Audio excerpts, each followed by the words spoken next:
Hello and welcome to the Shoot 360 Louisville podcast, where we cover all things Shoot 360 Louisville and basketball. We are super excited to have our second episode rolling today. Coach Blake, I know we're feeling good. The first one went well. We're looking to make this one even better, and we have a little special guest for everyone today. Yeah, we can't wait. We've got our general manager, Dean Baumert. We're very thankful for him joining us today, giving us a little bit of his background and how he got involved here at Shoot 360. We can't thank him enough, but before we get any further, we'll just go ahead and introduce him. Dean, thank you very much for joining us today. Thanks for having me, fellas. Thanks for having me. I'm super excited to be on the show. No, we're happy that you're here. We got to get the most important people first, and you're the guy who started the show, so we're happy to have you in, and we look forward to getting you in here and just talking more about it. But just kind of brief introduction. Don't take too much because we got a lot of questions for you today. So just a brief introduction, and then we'll get rolling. Well, as you all said, I am Dean Baumert, the general manager here at Shoot 360 Louisville, former student manager at the University of Louisville, longtime coach, coached 13 years of high school, prep, and college basketball, which I assume we're going to get into. Yeah, Dean, so for those that don't know, can you just tell us a little bit about what your basketball journey has been like? So my basketball journey, I'll tell you right now, is much of nothing. But, I was at Eastern High School, again, experienced success there when I was a student and athlete there. But I want to take this time to highlight why I do what I do now. And that's because of both of my parents, my mom and my dad, Cindy and Brad Baumert. Growing up with them, I am extremely fortunate to have parents like them that I do. My mom has been a mentor and an advocate for kids with learning disabilities in school systems, how to teach and educate their parents, how to get the most for their child within the school system. And then my dad, he's started and ran many businesses, but one of the main ones that made an impact on me, he imported motorcycles from Spain and France and distributed them here in the U.S. And he essentially created a racing team under Sherco and Scorpa racing teams with Ryan Young products. So from both of them, like seeing the culture and how they just impacted people's lives, like I'm talking like hundreds of people, it's ridiculous. Like anywhere I go, I'm always Brad's son or Cindy's son. Like I'm luckily here at Shoot 360, I'm Dean and have my own identity, but I'm very proud to be their son. And seeing them, how they impacted those lives, me growing up, a lot of them, especially with my mom and my dad, are very close friends of mine. And seeing how it impacted their lives made me want to do the same thing when I got older. Like they're my idols and my heroes. Seeing that, and I'm like, that's what my path is going to be. So I knew at like the age of 10, I'm like, that's where I want to be when I grow up. I want to be able to impact lives at the level that they've been able to. And that, I would say, is really my basketball journey, because that molded me in who I am and how I coach, how I approach things when I'm in here. And with every job that I've had, with running Shoot 360, dealing with you guys as staff, like I want you all to be the best individual that you possibly can be so that you can help the team and further encourage the culture. So I definitely got to plug in both my parents there with that one, because I wouldn't be who I am today without the two of them. Love it, love it. You talking about your prior experiences in the game. You've been a student manager at U of L. Can you tell us kind of what it was like coaching those different levels that you've been in through high school, prep, and college? Yeah, absolutely. We'll just start from the beginning here for you fellas. Went to Eastern High School here in Louisville.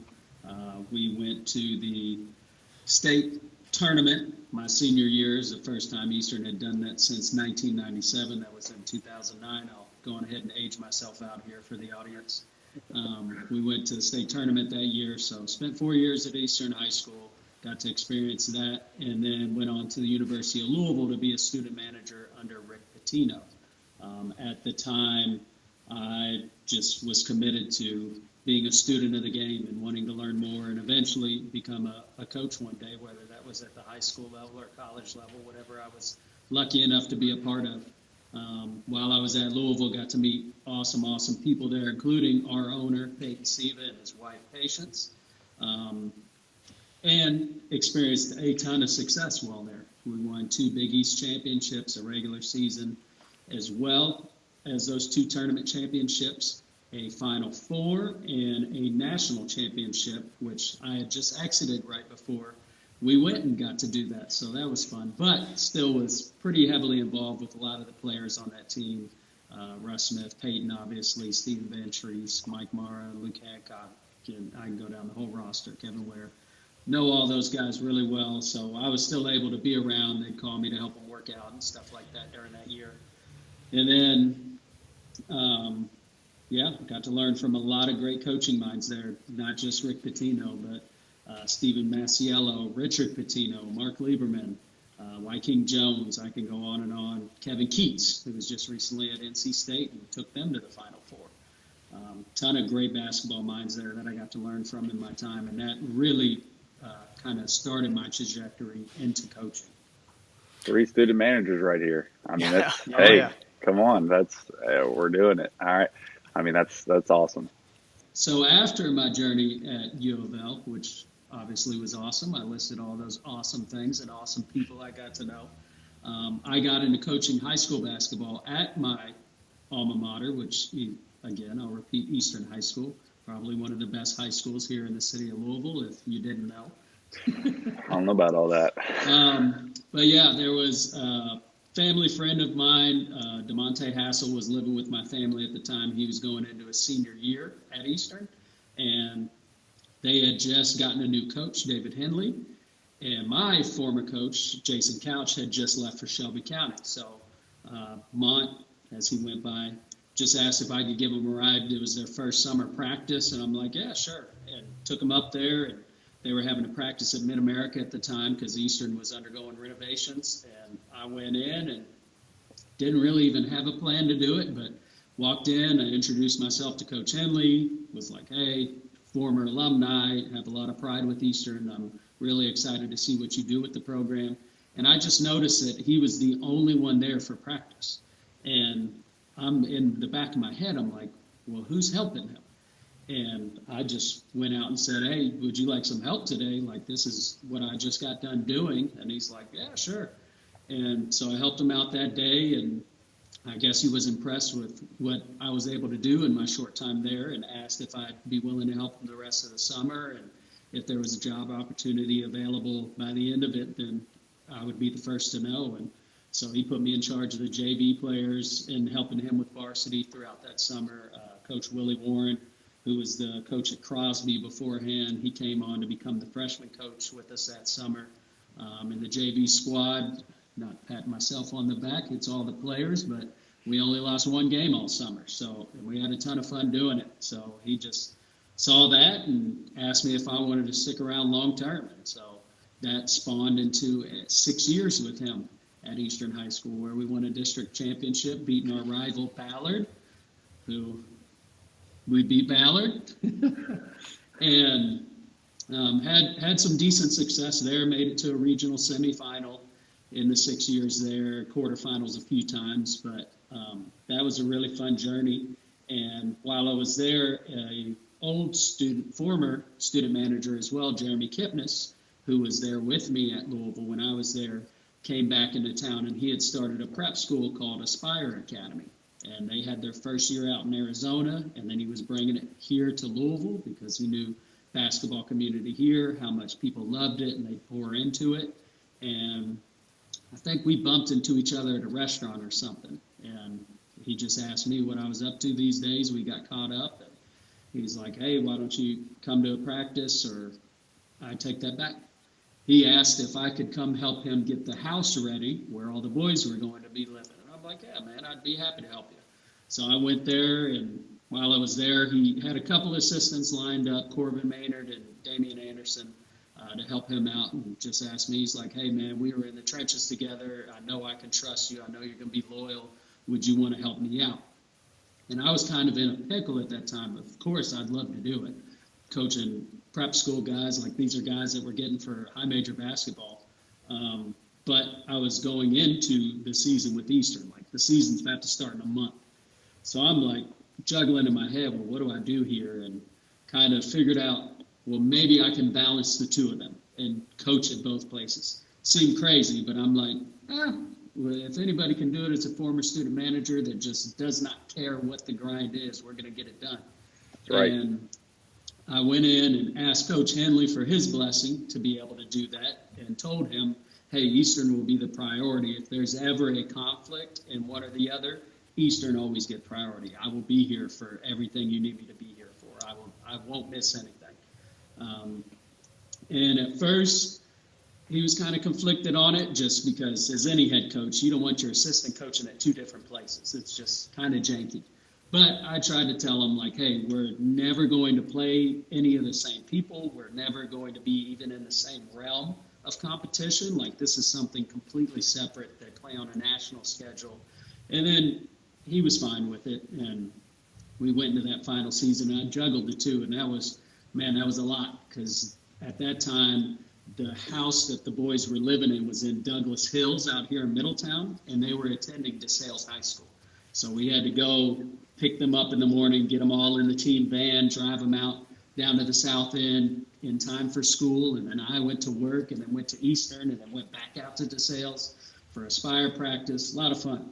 But we made it happen, and that's how I got into coaching at Aspire once I got done at Eastern for 2 years at Aspire, and had, I don't know how many kids we placed in college while I was there. I would say it was in the 20s easily, with a boatload of them being high major guys, including Charles Bassey, now plays for the San Antonio Spurs. I could go down a litany of names with that place. And just like with Eastern and Louisville, the biggest accomplishment that I have there is the relationships that were built and the people that I got to know in that time. And I mean, lifelong friends, and I still talk to those players daily that were there. Some not daily. I don't talk to every single one of them daily, but a lot of them I still keep in touch with, and keep track of their journey, see where they're at. And then following that, I ended up going to Southeastern Louisiana University to coach there. In my time at Aspire, reconnected with Mark Lieberman, who was an assistant at Louisville when I was there. And we spent that second year at Aspire. He was more so in a consultant role and helped us with film study, would be there on game days, trying to just help contribute to the program. Whatever we needed from him and his coaching expertise, one of the best basketball minds I've ever been around in my career. So I know we pulled a lot from him. But then he got offered the associate head coach job at Southeastern and asked me if I would like to come along board with him and start off as essentially their director of operations, but also video coordinator. We ended up calling it, me and Riley Conroy essentially split ops duties our first year, and so we just called ourselves the directors of anything and everything, because there wasn't anything that we didn't do while we were there. So that started that journey at Southeastern Louisiana, low major Division I. Spent 3 years there, had a ton of success after the first year, because everybody's first year, other than Pat Kelsey, is kind of a learning curve, and you got to go through some lumps. But again, the relationships that we're able to build there. Shout out to head coach David Kiefer, still the head coach of the Lions, for giving me that opportunity. But like having him as a resource. I mentioned Riley Conroy. He's now an assistant at South Alabama. Patrick Schulte had a long career in coaching. Mike Cyprian, Jordan Brooks. I can go, again, down a litany of names of guys that were there that helped influence my career and journey in that realm. And my last year there at Southeastern, we made it to the Southland Conference Championship game. Lost, unfortunately, to Texas A&M Corpus Christi that year, whose head coach, Steve Lutz, he's now the head coach at Oklahoma State. He had a lot of success, entered the league, and won back-to-back championships there. I won't gloat on him too much, but yeah, we lost to them in the championship game. And then my now wife, we were dating at the time, and this is going to tie into the next question, so I'll actually save that. So going back through your whole entire basketball career, I just want people to know Coach Henley was at North Oldham High School. That's where I went to school, played basketball, and now I'm coaching. he left North Oldham to take the Eastern job, and why he didn't have any coaches, I guess he just creates coaches or something. I have no idea. But Coach Snowball, who was the assistant coach, had taken over, and then Coach Schuler had taken over at Fern Creek. So his entire coaching staff was head coaching somewhere else. So I'm just saying, North Oldham set up Dean's basketball coaching career. So that is true. Hey, what do they say? 10 degrees of Kevin Bacon. There's 10 degrees of North Oldham. There you go. Yes, sir. Yeah, it's kind of bringing it back kind of full circle. You talked about meeting Peyton when he was at U of L, and you were here as well. How did you get involved here at Shoot 360? What was that journey like, and how did that come to be? Yeah, so it's interesting because in that time after U of L, I mean, obviously Peyton had his professional career. I had my coaching career going. Both, as you can imagine, two just very busy schedules. We would keep in touch from time to time, but not like crazy consistently. But any time that Peyton would come back in town in Louisville, which wasn't a ton, but when it did happen, he'd always hit me up. Be like, hey, man, I'm trying to get a workout in. Can you come rebound for me? Can you come help me out? And majority of the time, I won't say every time because I'm sure there was times I had stuff going on, but majority of the time I'm like, yeah, man, I'm there for you. And it was just kind of that relationship built in those ground roots at Louisville where it's like we could go 5 years without talking to each other and see each other again and not miss a beat. And so I had gotten out of coaching at Southeastern because my now wife at the time, me and her had started to date, and my love for her grew to be more than my ambition and goal to be a head college coach one day and keep trying to climb that ladder. So I figured working 100-hour plus weeks, what I was putting in there, probably wasn't going to keep her very happy, and her happiness became more important to me at that time. So decided to get out of coaching and just focus on her, focus on myself as well, because all I had known my adult life really was being a basketball coach. I didn't know if I could do anything else. And came back home, which is Louisville, and got a sales job at Spectrum, and just happened to get invited to a very good friend, former teammate of mine, Chris Dow, his barbecue, and went there to see him and all my buddies from high school and everybody, and Peyton knows him as well, and I bumped into Peyton at the barbecue. And we're catching up, asked me what I'm up to these days, how's coaching going, and I got to break it to him that I got out of coaching pretty much everybody at the barbecue because they all thought I was still going. But he brings up the concept of Shoot 360 to me, asked me if I had ever heard of it, and I'm like, I have no idea what that is, but it sounds really cool. And he's just breaking it down to me, showing me some videos, some pictures, and after that, I was like, man, this is going to be a smash hit if you bring this to Louisville. Like, it's going to be incredible. If you need a janitor, I'm in. Like that, I just want to be a part of it. And he's like, well, I would actually like you to run the place for me. And I'm like, man, that's wow. Like I was just really getting my feet wet at Spectrum and was doing pretty good in that realm in terms of sales and stuff like that. But I mean, it wasn't my passion. So I wasn't truly enjoying it. It was just a job, a way to put food on the table. And he mentioned that to me, and I said, I'm in, man.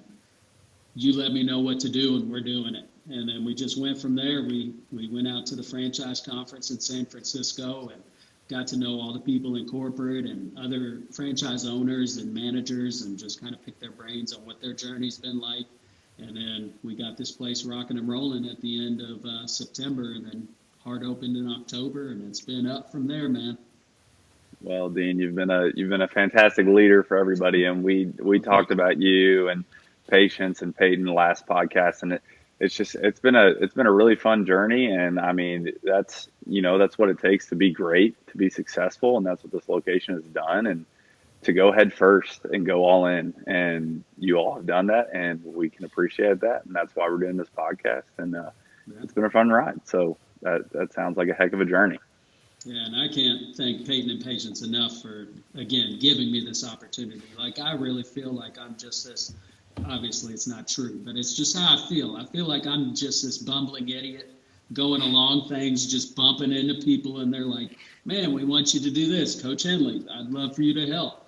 Jeremy, hey, I'd love for you to help. And then Lieberman, hey, I'd love for you to come with me to Southeastern. And Peyton, hey, I'd love for you to run Shoot 360. I mean, life is crazy, man.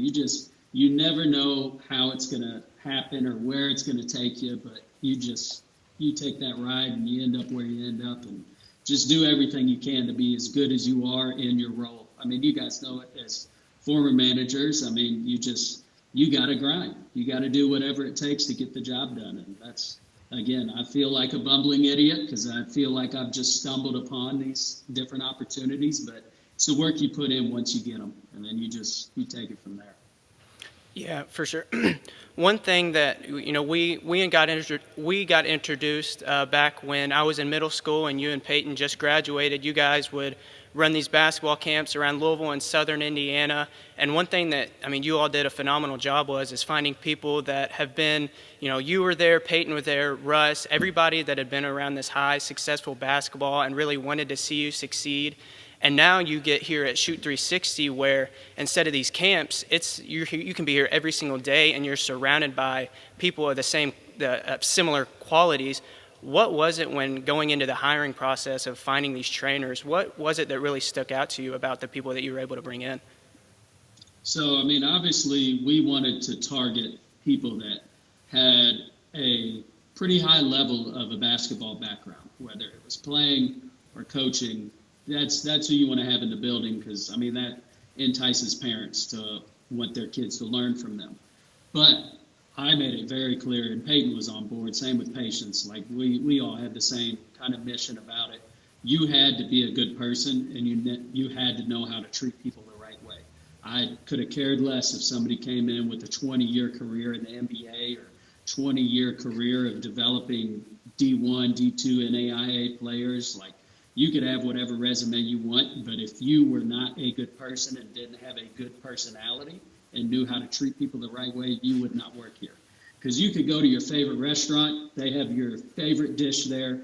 There's nothing going to dissuade you from getting that. But if you go to that restaurant and you have a terrible experience with one of the staff people there, or your waiter, or the hostess, or a manager in there, you're probably not going to want to go back as much anymore. You might get carry-out. And then at some point, we all know carry-out food ain't the same as when you're sitting down eating it fresh. And then you're going to get tired of that. Then you're not going to go there at all. So that was a huge thing for us. Like, we wanted to surround this place with good, high-quality people that also had a background that we knew that, okay, once we know that they're able to treat people the right way and make them want to keep coming back to interact with those people, are they also going to be able to impact them on the basketball side of things with their skill development, with their career development, their journey in basketball?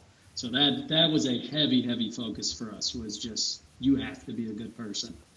No, 100%. Because at the end of the day, they come here for the tech because we're the world's most advanced basketball training facility, but they stay for the people that we have. That's what keeps them coming back and wanting to be in here more and more. So with us kind of talking about just everything that's gone on here, we have, on here, obviously you have immense coaching experience. You've coached here in Louisville. You've coached outside of Louisville. I've had the pleasure of coaching here in Louisville. Blake has had the pleasure of training kids here and doing some coaching as well. And we just kind of want to roll into our main segment of the day. And we just kind of want to talk about, we're such an individualized training facility, and we kind of want to reach out to these kids. How can we help them impact their teams?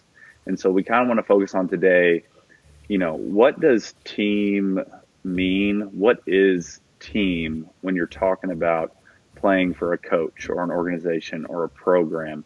And we just kind of want to go over today, first off, kind of what does team look like for you, Dean? Like, what do you see when you walk out on a court? You're like, that's a team. That's an organization that has individuals invested in the culture and not just maybe themselves or what their own success can be. The biggest thing for me, obviously team to me looks like just one unit. Like, not that everybody is acting the same and doing the same thing. You obviously want them to abide by your disciplines and culture and whatever it is that you instill. But it's more so like a family. Like, we're all going to move as one. We're a group of individuals, but we move as one. We are one unit.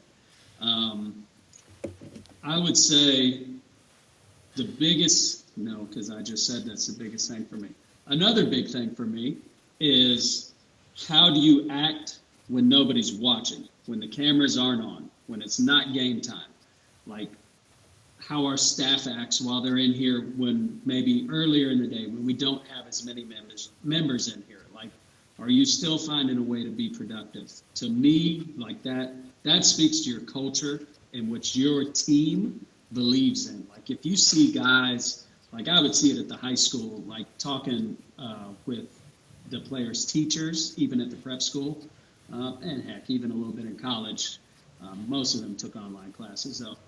But talking with the teachers, like hearing how our guys would be in class or in the hallways, like, you know, they are a direct projection of what your team and your program is. So if they're not carrying themselves the right way when they're not around their coaches and around that environment, you know that you're doing a good job of instilling a team, instilling that bond and that culture.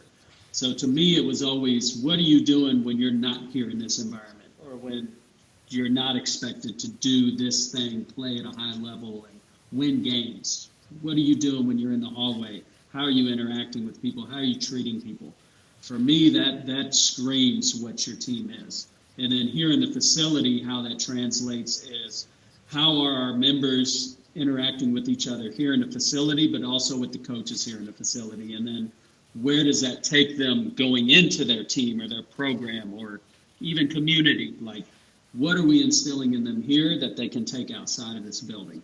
And that, I think, speaks on, yes, we're individualized here, but we want to make sure that you know what it takes to not only be a great individual player, but be a great player amongst your team, and how you can fit in best and play your role and do the things that coach needs you to do. Don't complain about coach saying, oh, well, that was a bad shot. But I was wide open. Not every wide open shot is a good shot. I can go into my philosophies for days on end. We won't do that. That's coaching. That's coaching 101. You Yes. can talk about one thing for about 45 minutes, and it might not Easily. make sense to anybody else who you're talking to, but it definitely makes sense to you. Oh, yeah. And I always tell my kids, champions give maximum effort when maximum effort isn't required. That's And awesome. when you're able to take that mindset into everything you do, it really changes the perspective on how you look at things. And it's always about the opportunity. And just kind of coming back to that's what that looks like. Are you taking advantage of opportunities? I talked about this last time on the first episode. Take advantage of your opportunities, and that's what that looks like. And just kind of rolling over, what does it kind of sound like? I know that you've definitely been around a lot of different cultures. So like, what's that sound like when you walk into a gym, or you're in a coach's meeting, or you're working with a kid one-on-one about maybe some leadership development, or working on how do you fit the culture? What does that conversation or how are people talking to each other? What does that sound like? Coaches meeting, I can jump right into that one. That one is like one staff, one voice. Like we're all communicating the same verbiage, the same, just whatever you want to call it. Everybody has their different terminologies, but you're making sure that everything is aligned with what you want your program to be. When you're walking into a gym, like for us, when I was at Southeastern, and similar to Spire, it's a little different with high school kids, as you usually practice right after school. They're coming for class. You don't have too much time. But at Southeastern, like we were huge on pre-practice and post-practice. Like by the time we start practice, you should have been down there for about 20, 30 minutes getting hard work in and be having a heavy sweat going by the time practice starts. And for me and the other assistants, when we didn't have to drag guys down there to start those pre-practice workouts, where we're going down to the gym floor to start getting stuff set up, and guys are already down there starting to do their light individual stretches to get ready for that, like that, you walk into a gym and see that, you're like, we've built a strong program here. We've built a strong culture where they know what's expected of them, and we're not having to repeat it until it's hammered home. They just get it, and they're there doing it. So like me and the assistants would lead those pre-practice and post-practice workouts to make sure, one, we're getting good player development in, we would do it during practice as well, but you really want to save most of that time for your team stuff, your schemes, all of what you're wanting to work on. And that to me screams about your culture. Like if at the high school level, Will, if you get there for your practice and guys are in the locker room and half of them aren't dressed and ready yet, they're in their BSing around, just goofing off, and it's like, guys, we have practice. You all need to be ready to go. I know that doesn't happen with your program because you are a very high-level coach, and I know that you expect high things from them and you instill a great culture, but that easily is something that speaks to your culture and what a team should look like, sound like, especially in the gym. Well, it's those accountable conversations that you want to have. And, when you have your players doing that, coach-led teams are great teams. Player-led teams are champions. And those guys, when they're leading each other and they're having accountable conversations, and the conversations may not always sound positive, but there's construction to it, or there's guidance. That's what you always want from your players. And that's the only thing you can ask of them. And so we just kind of roll into this last, what does it kind of feel like? What does that culture kind of feel like when you're talking about that team culture? What does it kind of make? What are you feeling in that moment or through that season?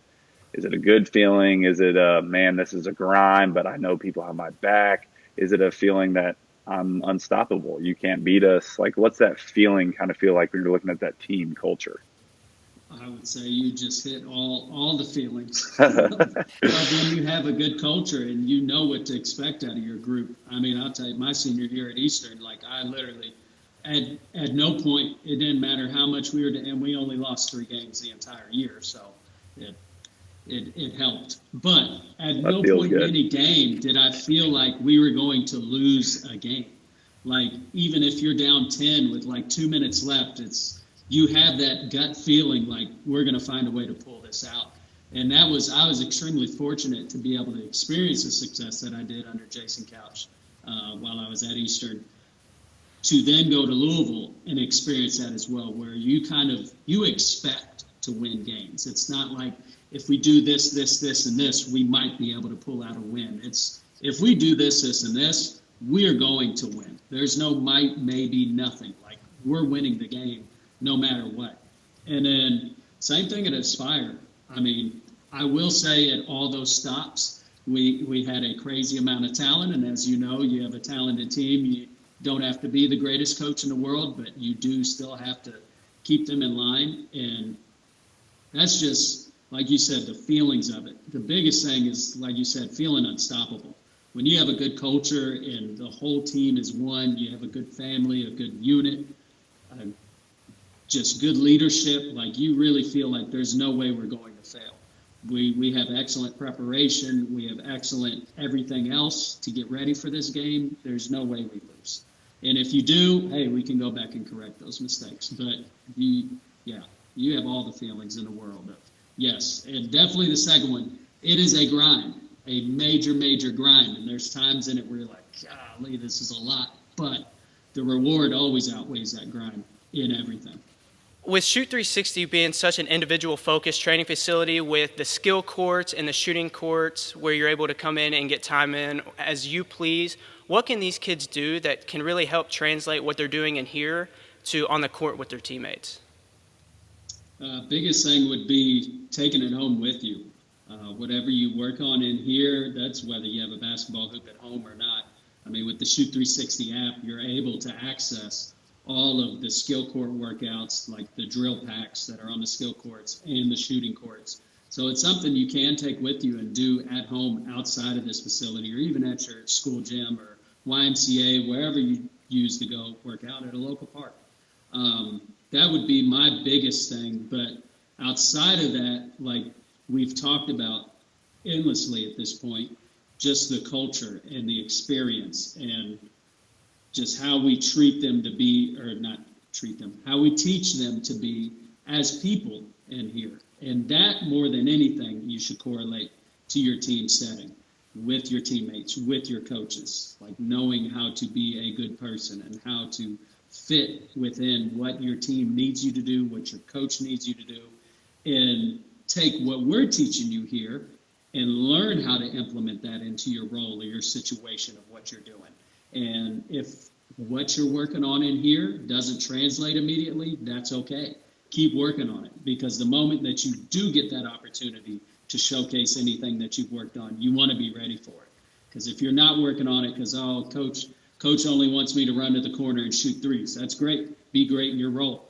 But that doesn't mean you stop working on all the other things, because somebody may go down with an injury, knock on wood, or get sick, or they foul out, and hey, now you got to step up and play a little bit bigger role. You want to be ready for that. You don't want to go out there and play like you don't have your shoes on. That's an old Coach Couchism. Had to throw that in there. But that to me is the biggest thing of what, yes, we're focusing on individual skill development, but we want them to know not only how to use it, but how to fit in with a culture and instill culture as well. I think the biggest thing that we kind of see is, and what I've seen personally with the kids that I was able to coach at North Oldham, and specifically some of the kids around this area, the confidence that they were able to bring over from what this was giving them. You know, a kid comes in here and shoots 75% from three on his shooting machine. That confidence rolls over into the next game. He's averaging 8 attempts a game from three. You know, and I know a lot of coaches may feel different about the attempts or how many threes you shoot or play inside out first and whatever that may be. But the thing is, at the end of the day, these kids have to be confident. And I feel like that's the biggest thing that we can help them with. And what we have helped a lot of our members with is just the confidence, the ability to go make a dribble move and attack and finish, or shoot an open shot, or shoot a contested shot. And that's a testament to our coaches and the culture that's been built here. But when you're thinking about team, your teammates need you confident in your own ability and then confident in their ability, which you probably already are, but you've been questioning, you know, do I fit this system? Do I make it work? Can I make this happen? Can I make a play? And that's what we want to instill in you guys, so that we believe you can. And that's what Shoot 360 has been, is giving everyone confidence. And we've seen it more in our older kids, but also in some of our younger kids too. You talk about some of their games, they're like, Coach Will, I shot 15 shots today and I scored 25 points. And I'm like, you're 9. How'd you even score 25 points? Well, he went out there, he made it happen. He was confident. And that's the fun part about it too. You know, your team needs confidence. And if you can bring that every day, I hope that if you can bring that every day, you're going to give your team a chance to succeed and play well. Speaking of confidence, I got to throw this in there, Blake. Shout out to Colton Wookderl for going down to the state tournament with South Oldham High School and breaking a state tournament record by hitting 10 threes in a single game. Broke Chris Lofton and Richie Farmer's record, who he didn't even know who they were, but now he does. And he knows He eclipsed some true killers back in their day. But, I mean, you talk about beaming confidence. He didn't even know he hit that many, but he's come in here. I mean, the kid averaged 7 points per game on the season for them and pops off for 34 that game. Just speaking of the opportunity, but having the confidence in that moment. He comes in here and logs thousands upon thousands of shots weekly here.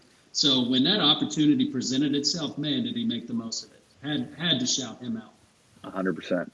Yeah, confidence is something that I couldn't agree more, because going back to your all's camps is that when, you know, that was at an age when I was growing up. I was probably 6th, 7th. I was in 7th grade.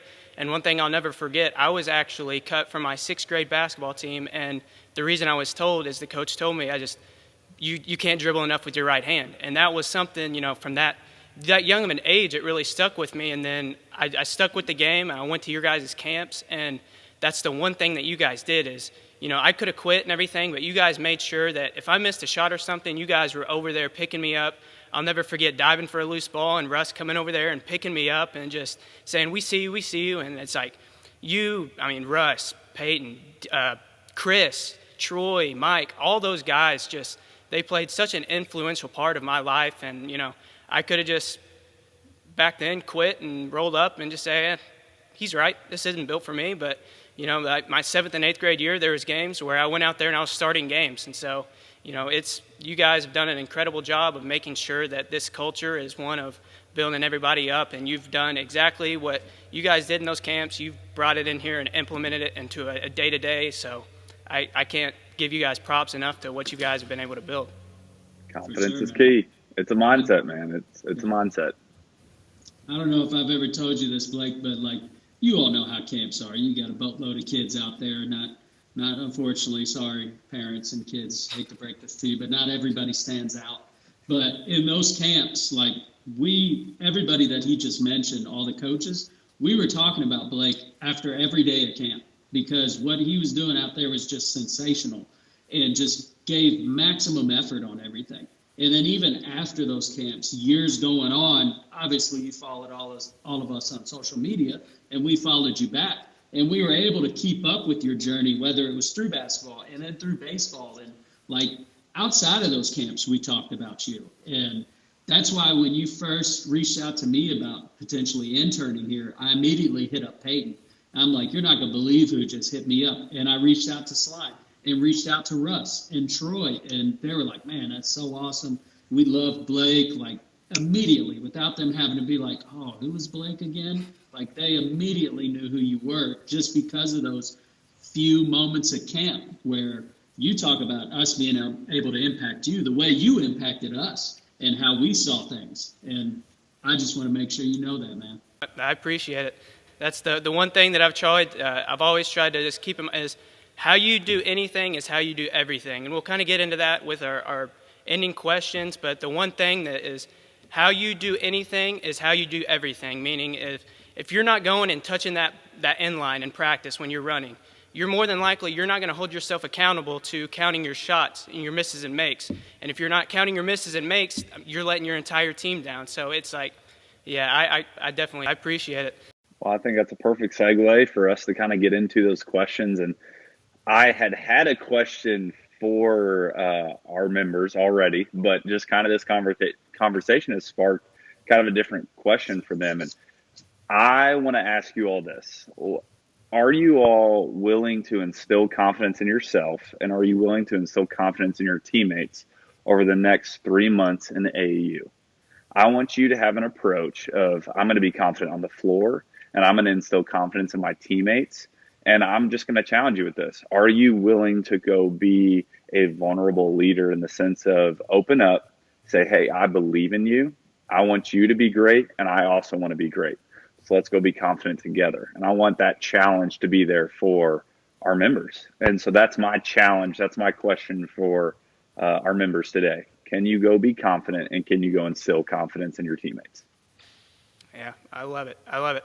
And what I'll do is kind of going off of what I said earlier is how can you personally help yourself develop off the court? It's like, are you getting the proper sleep? Are you eating right? Are you taking the other sports that you're doing seriously? Because a lot of people, you guys are playing sports in the off season of basketball to stay in condition for basketball. But if you're going to these other sports and say you're not running as hard, you're not taking these drills as serious, that stuff's not going to be able to translate over to basketball as well as if you were taking it 100% serious. So again, how we do anything is how we do everything. If we do everything with 100%, then it's going to translate over. No money. And I always say, some people may feel a different way about this, but I always say that opportunities aren't earned, but they're given. They're given by your hard work, and they're given by your ability to be open to different things. And when you put your head down, it opens up different opportunities. And talking back to Dean earlier, he's like, I stumbled into these things. Well, that's not necessarily true. Your personality has kept people in your life, and it's, kids, it's not always about what you know, but it's about who you know. So your ability to be a person of just charisma and have characteristics that people can latch on to, you're going to give yourself a lot of different opportunities that are going to be given to you.